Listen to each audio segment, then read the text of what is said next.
It's been 1 year since Splatoon 3 came out, and oh, what's that? You're telling me that not every weapon has an alternate kit yet? Fine. If Nintendo won't do it, then I'll do it myself. In this video, I'll be giving every weapon an alternative kit, and if they already have one, I'll make a third kit for them. By the way, editor's notes, the modded footage was recorded in version 4.02, so if some data looks off, then that's why. This is also why you won't see the Dread Rainer or the heavy edits battling in this video. Anyways, let's begin with the shooters. So with the Splatoon-matic, I gave it Splat Bomb and Trizuka, a classic staple that would give it way more range, and Trizuka's in a pretty good spot right now, so it'll be honestly the most useful Sploosh that has ever been, if you got this kit. Next up, Splattershot Jr. being a Splatoon 2 reference with Auto Bomb and Inkstorm. I think this would be really good for double Auto Bomb since people like that, and Inkstorm for coverage as well. Next up, we got the Splashomatic with Toxic Mist and Zipcaster. This is a reference to the Splatoon 3 trailers, and honestly, I'm kind of surprised that this has not been in the game yet, considering that Splatoon 3 is literally having false advertising right now. Anyways, I know it won't be the meta kit that Splash probably wants. It already got 2 of them already. But this would be a fun niche kit, and I'm sure people will enjoy it. Plus, this is the perfect weapon for Zipcaster since it has no jump RNG. Next up with Aerospray, well, probably the best kit you could give it. Give it back its Burst Bomb, and give it the brand new Super Chunk, which could combo it from turning an Aerospray into a 5-shot into perhaps even less. This will combo very well, and it'll be a great distraction, and of course, giving it Burst Bomb is the best thing that Aerospray can have. Next up is the normal Splattershot. I decided to combine the Splatoon 1 kit of the Burst Bomb for its vanilla kit and the T-Tech Inkjet because Inkjet's really good right now, and honestly, Shot kind of likes the aggression. For 52 gal, I decided to go with a complete aggro kit with Curling Bomb and Reef Slider. Will it be as good as the normal one? Probably not, but it gives it a unique playstyle. For NZAP, I decided to combine Splatoon 1 and Splatoon 2 kit again. Sprinkler with the last NZAP from Splatoon 2 and Kraken from Splatoon 1. Yes, unfortunately it does got Sprinkler, but this is basically a painting machine just so you can get excessive amounts of Krakens if you so choose. Now I know what you're thinking. Giving a shooter bomb and missiles is a terrible idea. But honestly, I think it won't be that bad. Splatshot Pro, even with the recent paint buff, still doesn't paint amazingly. Splat Bomb still has high in consumption and is a returning sub from the normal Splattershot. And Tenta Missiles will just give it something that can maybe be viable. Honestly, they'll probably make it 210 as well, just like every other Splattershot Pro except the normal one. For 96 Dal, since this already has its perfect kit with Kraken, I decided to mix it up a bit. Toxic Mist being a returning sub for it, and Wavebreaker giving it a nice combo tool for making it a 2-shot to a 1-shot. Now, you just need 1 good shot instead of 2 very small RNG dependent shots. For Jet's Vultures, I decided to give him a more aggro tool with Burst Bomb and Killer Whale. Yes, they could also do Kraken as well, but I think Whale is good for still having that passive thing that Jet still likes having, and Burst Bomb again for that aggression. For Splattershot Nova, I decided to give it Burst Bomb and Wavebreaker. I think Burst Bomb is the best opportunity for Nova, and Wavebreaker still has a location effect that seems like that Nova just has with every kit with Point Sensor and the Inkmine location effects. So, L3 can't get Burst Bomb anymore. Thank you, stupid Ultra Stamp. Anyways, this is probably the next best thing for it, being Torpedo. And let's bring back Kraken for L3. It desperately deserves it. And honestly, this would be a very fun kit for L3 players. Now, H3 has been in a difficult situation since it already has 2 pretty good kits. However, one has a mediocre sub, and the other one has a mediocre special. So, I decided to give it a more true backline support with Squid Beacon and Wavebreaker. Obviously, Wavebreaker, you would only need to shoot 2 of your shots instead of all of your shots, making it a better comboing tool, and Beacon for that support. Finally, Squeezer with Splat Bomb and Crab Tank. There needs to be more crab tanks in this game. It's already been a year and we still haven't gotten a single new crab tank, and I think it could fit Squeezer pretty well since it still likes being long range with its long firing mode. And Splat Bomb, honestly, Squeezer just needs a bomb back. Now, onto the blasters. For Luna Blaster, I decided to give it Angle Shooter and Reef Slider. Angle Shooter definitely gives Luna that range and can combo with an indirect, and Reach Slider gives it an aggressive tool. For Normal Blaster, I decided to give it Burst Bomb Inkjet. Yeah, Normal Blaster just stole Grimm's Burst Bombs, but it's okay because it'll have its Inkjet. Of course I had to give Range its classic CRB Splatoon 1 kit. It's one of the few reference kits that has not been used in Splatoon yet, and it's just so iconic from Splatoon 1, it has to return with Splat Bomb and Kraken Royale. For Clash Blaster, you're actually getting something useful! Now the dreaded 3.0 Splatoon 2 trailers, where it shows throwing a Burst Bomb will no longer be haunted, as it's finally here. To counteract a little bit, I decided to give it Ultra Stamp. It's still a good aggression tool, and to continue with what Clash probably want, and I think this would be a pretty decent kit for it. Now Rapid already got its Torpedo combo back, so I decided to mix up with a more supportive Rapid kit with Suction Bomb and Big Bubbler. Probably won't be the best kit if you don't like supportive Rapid, but for people who do, this might be good for you. Now Rapid Pro already has really good kits, so let's make it a third one. Give it Splash Roll back from Splatoon 2, and let's bust it with Tacticooler. And it will help Rapid Pro on itself because it will reduce all that jump RNG for it. It will probably be like 180 or 190p, but in my guess it's probably going to be 200p because considering how Nintendo treats Rapid Blasters and Rapid Pros these days. For S-Blast, I just gave it a really good kit with Fizzy Bomb and Crab Tank. This would be good on any weapon, but I decided S-Blast because, well, I can do whatever I want. You're welcome, S-Blast players. Now, onto the rollers. For Carbon Roller, it already got its Burst Bomb back, so we're gonna just give it Torpedo, and we're gonna give it Crab Tank for a more survivability tool. Same thing goes with the normal roller, except I'm giving it Fizzy Bomb instead, since normal roller likes to sneak more, and Fizzy Bomb paints a perfect trail for it. For Dynamo Roller, I decided to combine both the Splatoon 1 and Splatoon 2 third kits. Curling Bomb obviously referencing the Seeker, and it's honestly way better in terms of mobility, and doesn't drink all of your ink tank. And of course, Booyah Bomb being one of the best specials for Dynamo Roller. For Flames of Roller, I decided to give it a more supportive playstyle again. However, instead of the stupid missiles, it gets triple ink strike, and it will probably be lower. I also decided to give it Swig Beacon as well, since it doesn't really use its sub very much, and this will just be a good get-in tool for your teammates. Now, I'm a huge Big Swig supporter, so of course I'm going to give it a God kit with Burst Bomb and Chumps again. Obviously, Burst Bomb combos really well with Swig, and the Super Chumps will combo even more with the indirect damage that Chumps give off of. I'm hoping for this, but it probably won't happen. Now, onto the brushes. For a normal ink brush, I think this is one of the last few weapons that could actually benefit really well from Big Bubbler, since it likes getting into the enemy territory. So it could just go in, pop a Big Bubbler, and kill people with it. And I decided to also give it Suction Bomb, stealing from Octobrush. Speaking of Octobrush, here it is with its returning Kraken, as it so deserves. I don't know why Novo has Storm, but let's give it its maximum aggression with Kraken. Plus, we'll bring back the Auto Bomb back, since it was pretty nice on Octobrush. For Paintbrush, yes, we're giving it the Machine Kit.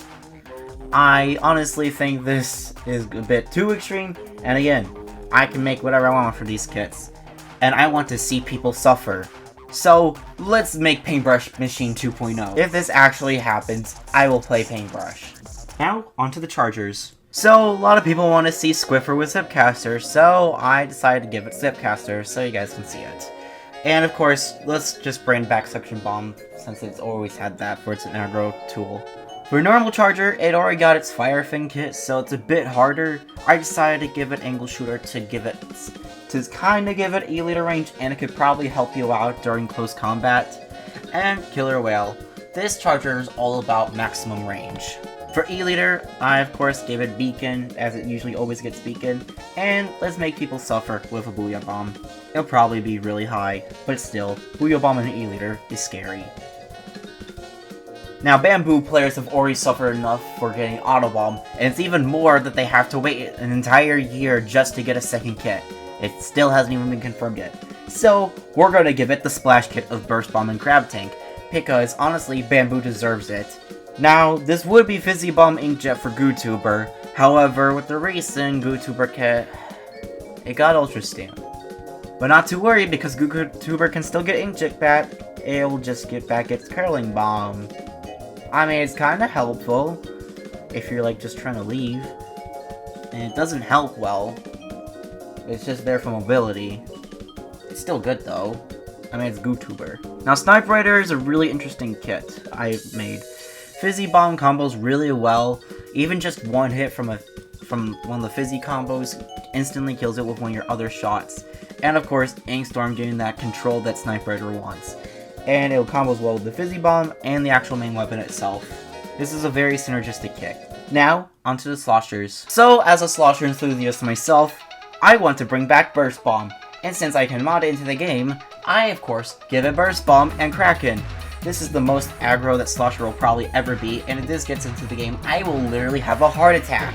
So please, make it happen. Put me in the hospital, Nintendo. For Tri-Slosher, I still don't know why they did not reference the Splatoon 2 kit since I was so dominant, or the fact that they just have another issue of Tri-Nouveau with its Fizzy Bomb. Anyways, let's give it Burst Bomb back, and Big Bubbler. Hey, at least Bubbler isn't as good as Ink Armor in this game. Now, Machine is really living up to the Splash situation again with false advertising, so we're gonna give it Killer Whale to suit that. And let's give it Splat Bomb just because it's a lethal tool. Now this is my dream blob kit. Splash Wall was so good with it in Splatoon 2 and I desperately want it back. And I think Super Chump would be a really good special for it, since it combos a little bit with the bubbles. And it's a better passive tool than honestly just sprinkling Ink Storm. This will still give that aggression feel while still having a semi-passive playstyle of Blob. For X-Blow, I gave it the maximum backline kit, with Beacon because it doesn't use its sub because it already has poor ink efficiency, and Booyah Bomb because honestly, I would love that. Now, onto the Splat Lanes. Now, Mini has it already really rough. It's got some of its best kits with its Burst Bomb kit coming back and the Zimmy kit. However, they just don't work in this environment. So screw it. Torpedo Booyah Bomb. Please, we need to get Mini back up. Now, Heavy's already really good, so let's make it even better. Let's kill charges entirely with a Splash Wall. And let's reach them even further with a Killer Whale. This is also a Splatoon 1 reference kit, so it's more likely than usual. Hydra is a straight up Splatoon 2 reference with Ink Mine and Big Bubbler. I think Bubbler will be okay with it, and Mine is still good with it. Now, due to recent events with Ballpoint still not having its Beacon kit, we're gonna give it back. And let's give it the Meta Tactic Cooler currently. People might think it might not work well with Ballpoint, but still has that run speed and swim speed up effect. Plus, Intensify Action if you like jumping a lot with Ballpoint myself. And Ballpoint's popular already, so if you're gonna run Tacticular, then you might as well do it with Ballpoint. For Nautilus, I decided to finally give it an aggro tool, with Splat Bomb and Trizuka. I know this might be a bit weird for a new Nautilus kit since it had Inkjet previously, however I think Trizuka would be very well with it, and Splat Bomb for that Pokemon potential. Now, onto Dualies. So I've already explained this in my previous one, but I'm going to just say it again. Dapples has gotten two very meh kits, so we're going to give it a Get In toolkit. Burst Bomb is obviously the best thing for it, and to get it even further, we're going to do with the Killer Whale. For Dualies, I just want End Parry back. Even if it doesn't get Burst Bomb, it's probably not, it's going to get Curling Bomb back, but I still just want Inkjet on Dualies. Please, Nintendo, bring back End Parry Dualies. Now for Gluga is another weapon I think Big Bubbler will actually work for, since it can get in with its Fizzy Bomb that it had in Splatoon 2, and as soon as it makes a trail, you can go in, place a bubble, and start shooting people. Now hear me out on this one. Dewy Squelcher suffers a lot because it can't kill very well. Angle Shooter will be very good because it gives a really good range and it combos with Dewy Squelcher shots. And since that Dewy Squelchers will probably already be at that range that you want to start spamming Angle Shooters, it should get triple Ink Strike, so that way it can launch. Now this is probably my dream Tetra kit with Torpedo and Chump. This is just a multiple distraction tool. You might as well just get Henry Stickmin in this game, and he'll be a Tetra main. Anyways, Torpedo obviously distracts it while you need to fight it, and probably combos with the Rollin', and Chumps obviously being super distraction, and Tetris can probably get into the enemy base, and annoy them with Chumps, and by the time they take out the Chumps, you're already dead to the main weapon. Now, onto the Brilla. Undercover. You're so beloved in Splatoon 2, with its Thunder Kit with Torpedo Ink Armor. I wish you were back. It's been over a year, and I still miss you to this day. Anyways, please bring back Kunder. Normally I would give it Big Bubbler, but I think Wave Breaker combos with it even more, since you could combo with the shots, and it's another shield that it can get. So not only that you have to deal with the Brella's main shot, you would also have to deal with the Torpedo, and the Wave Breaker shots, and it can go behind the Wave Breaker to protect itself a little bit. Splatbrella recently got its amazing kit. I think it's the second best kit it could have gotten. This is the best one. Burst Bomb and Booyah Bomb. Burst Bomb, obviously a relatively cheaper sub, and it can combo really well with the main Brella itself. And of course for survivability with the Booyah Bomb. If this ever got into the game, I will once again have a heart attack. So if this Brella gets in and this launcher gets in, I will have 2 comas. So Nintendo, if you want to do that, please bring these kits in the game. Now Tetrabrella already has 2 really good kits, especially since with the recent VAC buff. So I decided to have a little fun with it. This is a more mixed aggro Tetrabrella with angle shooter, poking behind the Brella, and of course Ultra Stamp synergized really well in Splatoon 2, so we're giving it back to Tetrabrella. Now onto the strainers. This is probably the best tri-strainer that I can come up with. Fizzy Bomb combos well with the AoE from normal strainer, and same thing goes with Wave Breaker, and those two synergize well with each other really well. So this would be a God strainer kit. For Reflux, I decided to give it fighting utility because that's the thing it's mainly lacking. Burst Bomb obviously to help it with chip damage and combos with its main weapon, and same thing goes with Ink Storm and still area control. It's still kind of spammy sub, but it's tame enough compared to missiles. Finally, the Splatanas. The Wiper, I decided to give it an even more aggro kit with Burst Bomb and Reslider. I think people can get in with the Burst Bomb and do a Charge Blast with the after the Reslider. That'd be very fun. For Stamper, I decided to give it a more supportive kit due to its longer range. Fizzy Bomb helping it, and charge its Spectral Quickler with Tacticooler. I think it works very well, especially if you want a mixed aggro supporter kit. This would be perfect for Stamper. And that's about it. Let me know what you think in the comments below. And be sure to like this video so that way Nintendo can get back into making them more than 3 kits per season. Anyways, catch you guys later.